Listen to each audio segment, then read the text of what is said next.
ni neno la kinabii. Mungu anapotaka kufanya kitu kipya kwenye ulimwengu na kwenye nchi na kwenye kanisa na kwenye huduma za watu na biashara za watu, kitu cha kwanza lazima ufahamu lile swala la kunena kwa lugha ambalo lilikuweko pale ni kwa ajili ya kuwasaidia hawa watu kuweza kutunza utendaji na viwango vya utendaji wa nguvu za Mungu zilizoshuka kwao, kwa sababu vile vilivyokuwa vilikuwa vinatamkwa kiutendaji. Kwa hiyo anasema kukaja ghafla kutoka mbinguni, maana yake mbingu zilifunguka. Daka hilo, kukaja ghafla kutoka mbinguni, maana yake mbingu zilifunguka juu yao, zilifunguka juu ya eneo, zinafunguka juu ya kanisa, zinafunguka juu ya nchi, zinafunguka juu ya biashara yako, zinafunguka juu ya shamba lako. Kabla Mungu hajakusaidia kwa jinsi ya kudumu, anafungua mbingu kwa ajili yako. Alafu maandiko yanatuambia ukatokea upepo unaovuma unaenda kwa kasi. Kama unaenda kwa kasi, unaenda wapi? Kwa sababu umeshafika kwenye nyumba. Kwa nini unaenda kwa kasi? Kwa nini unavuma? Mungu alikuwa anataka kuonyesha kwamba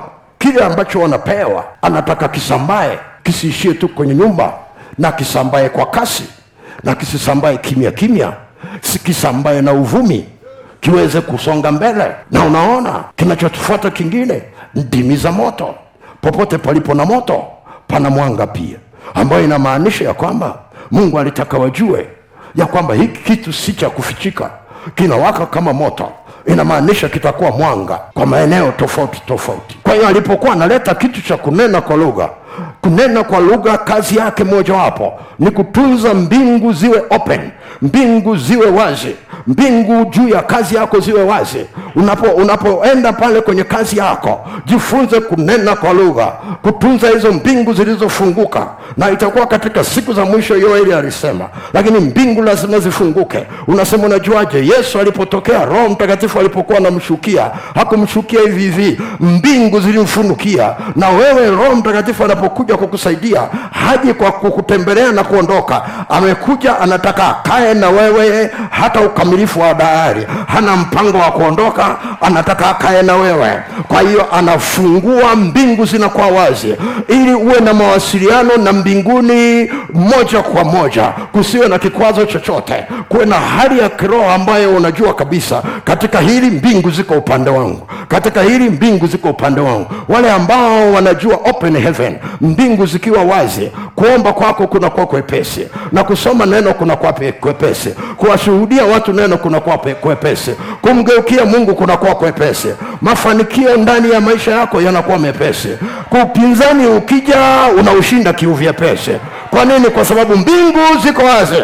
Kunena kwa lugha kutakusaidia kufungua mbingu na kutunza ile mbingu hiyo wazi. Lakini vivyo hivyo, ukinena kwa lugha, unaachilia upepo, unaachilia uvumi. Maana yake unaweka kile kitu kiende kasi, kiende kwa namna ambavyo Mungu anataka, sio kimya kimya. Anataka kiende kwa namna ambavyo kila mtu atajua ya kwamba Mungu ameingia mjini. Kila mtu atajua ya kwamba uko na Mungu wako. Kila mtu atatizama biashara yako, atasema tunavyomfahamu sio yeye huyo, lazima au amepata mchawi mkali zaidi, au amempata msaada wake. Uambie sio mchawi, yuko Yesu aliyekufa msalabani kwa ajili yangu, na Roho wake Mtakatifu yuko pamoja nami. Haleluya, haleluya, haleluya, haleluya. Yesu karibu anarudi. Mambo ya kuhubiri injili kwa mwendo wa konokono. Mungu hataki mwendo wa konokono. Amemteremsha Roho Mtakatifu, akateremka kwa kasi. Alikuja na kuvuma kwa upepo kwa kasi, ili kanisa lijue ya kwamba sio swala la kwenda mara moja, sio swala la mkutano wa kiroho mara moja kwa mwaka, mara moja kwa miaka miwili, sio swala la kushuhudia unapopata nafasi. No, Yesu alikuwa anaokoa watu kila siku, walikuwa wanaokolewa kila siku, walikuwa wanaokolewa kila siku. Yesu karibu anarudi, na karibu kwa sababu anarudi, tunahitaji watu watakaokuwa wananena kwa lugha na kuweka spidi ya Roho Mtakatifu ndani ya watu ambao walikuwa wanaenda wamelala. Mungu anawaamsha. Nena kwa lugha juu ya kanisa lako, ili kama wamejisahau, utashangaa tukiendelea kunena kwa lugha. Utaona mchungaji wa askofu akisema, nasikia mzigo, nasikia mzigo, nasikia mzigo, nasikia mzigo wa kazi ya Mungu. Hebu tufanye na mikutano, tufanye na mikutano. Utajua ule upepo ulioshuka wakati wa Petro umemshukia na askofu wako, umemshukia na mchungaji wako. ghafla anasikia msukumo ndani yake wa kufanya kazi ya Mungu. Watajitokeza watu ambao wana pesa zao, ambao walikuwa wazito kutoa sadaka. Biblia inasema wataendaje wasipopelekwa? Ghafla anakuja kuuliza, hakuna kazi ya Mungu hapa? Mbona hamtoki? Mbona hamwendi kuhubiri? Mbona hamwendi kusaidia wenye shida na wajane? Kwa sababu hakuna watu wanaonena kwa lugha ili kushikilia ule upako ulioshuka siku ya Pentecost. Na wangekweko, ninakwambia utoaji usingekuwa na shida, kwa sababu Mungu hawezi kutoa hela wakati hakuna wanaopelekwa. Kama hakuna wanaopelekwa, na hela za kuwapeleka zinarudishwa, kwa sababu zikija kwako utazifanyia kazi nyingine. Ni mpaka Mungu akukute umejiandaa kwa ajili ya safari, ndipo anakutengenezea na mlango wa pesa zako. Karapakarabashaka. Mungu anataka ule moto, hata kama huuoni sasa hivi ule moto. Kila mtu anayeokoka anapojazwa Roho Mtakatifu anashushiwa huo moto. Kwa nini haruhusiwi kupoa? Kwenye hekalu waliambiwa moto usizimike, na Roho Mtakatifu amekuja ndani yako, haruhusiwi kuzimika, haruhusiwi kuzimika, haruhusiwi kuzimika, huruhusiwi kupoa. Ndio maana ukiona watu wanapoa, anza kunena kwa lugha, anza kunena kwa lugha. Unaponena kwa lugha unakolezea moto wao, unakolezea moto wao. Hata kama wanakutana na mambo magumu, wanataka kukimbia, wanakuwa kama Yeremia. Nimekataa, sitaki kulitaja hili jina, lakini nasikia kama moto kwenye mifupa yangu.